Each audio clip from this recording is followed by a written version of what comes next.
Bud, are you sitting down? And I said, yep. He said, the king is here. And I looked at the president's schedule. I said, there aren't any kings. He said, no, not any 2-bit king. The king. He's here.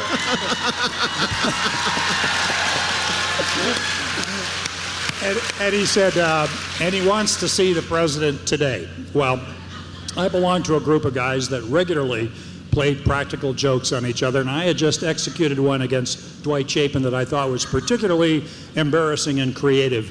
So this was payback time. I said, Kinda no. like us guys. Like us guys, that's right, the way we are today. So he said, I'll send this letter over to you that he's written to the president. Well, a messenger brought it over, and I took it, and I started reading it just as you opened up, Tom. My name is Elvis Presley, and it goes on and says, I'm a great admirer of you and your office. I'd like to help the country out. I can go into any group of people and be well accepted.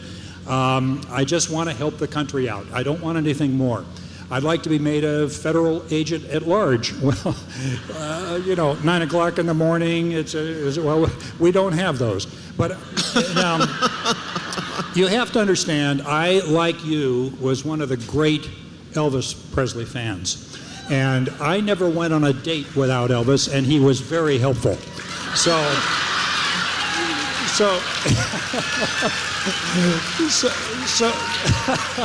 you have to understand that is this real or not? And at the end of the letter it said, I'm staying over at the Washington Hotel under the name of John Burroughs. So I figured, well, Chapin, you're pretty good. You can set the stuff. So I called over the hotel, and I think you answered the phone, Jerry. Yeah, he said you can contact my PR man, Jerry Schilling. So I go over and says, this is Jerry Schilling, and I said, this is Bud Krogh, and I've got this letter from Elvis Presley. I don't think it's for real. And then you said, yes, he wrote it on the plane coming in last night. I got, God, Chapin, you are really good. You just set this whole thing up. And, I got a call from the Northwest Gate guard, and he said, Mr. Krogh, we have a gentleman here who looks surprisingly like Elvis Presley. What would you like me to do with him, sir? And I'm expecting an impersonator, as it said, and then Chapin's going to go and say, gotcha, you see. But, well, in about 4 minutes, my secretary came in and said, Bud, Elvis Presley is here with 2 very handsome big guys. What do I do? Here's one of them right here. That's right. I'm just kidding. So anyway, they came in. But at this point, you still are wondering if this is real. I'm wondering, Tom, whether this is for real. Yeah. Because, this just doesn't happen.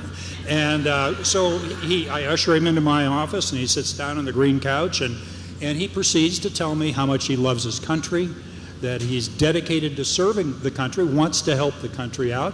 He talked about going into the Army, and I said, I know, and you went to Germany, and you met Priscilla. It's just all coming out, see? So, I'm a fan, I know. And he's looking at me, I wonder who this guy is. So, anyway, we meet for about a half an hour, and I am very impressed. Because this is a solid American and a patriotic American. So I called over to Dwight Chapin, and I asked you to go back to the hotel. I said, I don't know if I can pull it off, but let's see what we can do.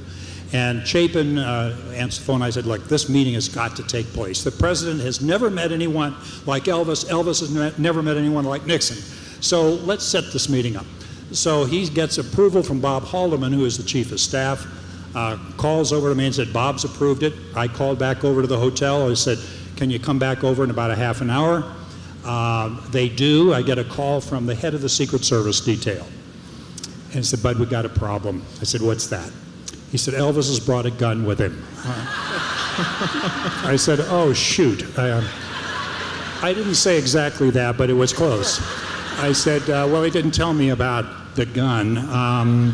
He says it's a very nice gun, Bud. It's a .45 Colt automatic, but it's got bullets in the display case. We don't let guns go in the Oval Office. So I had to go over, and I think you guys were a little disappointed that the Secret Service had taken the gun. Am I right on that? Yes, but I will say this.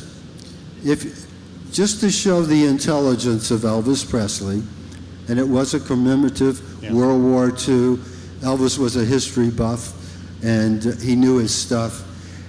At the bottom of that letter, because of your book, I just recently read, he says, I have a gift for you.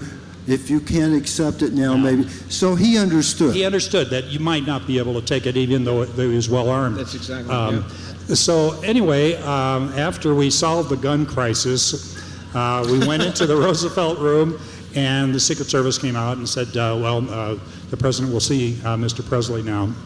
And so we walked into the Oval Office, and I would have thought that Elvis has entertained millions of people all over the world. He would be right at home in the Oval Office, but that was not the case. I think he felt, here I am from Tupelo, Mississippi, and I'm walking into the Oval Office, and he's looking at the eagles engraved into the ceiling, and eagles are sewn into the floor. It's a very impressive room. And so I sort of ushered him across the carpet over to the desk. The president comes around and said, how do you do, Mr. Presley? Good to meet you. And there you go. Is that pretty good? There he is. This is it. That's the handshake, see? The president always would look directly at your right shoulder, so you were always trying to get in his line of, over here, Mr. President. So they shook hands, and then I don't know if you have the other picture. Well, this comes a little later, but this is the picture of after we've met with the president. This is Jerry, the second one from the right, and Sonny and the president hands there, said, you got a couple of big ones here, Elvis. That's a joke. Yeah. Now this is my Forrest Gump picture. Now, those of you might remember, and this is really a cultural literacy test. Forrest is at the end of the bench, and he turns to this lady. He says, "Mama told me life was just like a." You never know. That's what I got that morning. Elvis Presley and the president together, and I get to watch it, the whole thing. Yeah. I mean, it doesn't get better than that.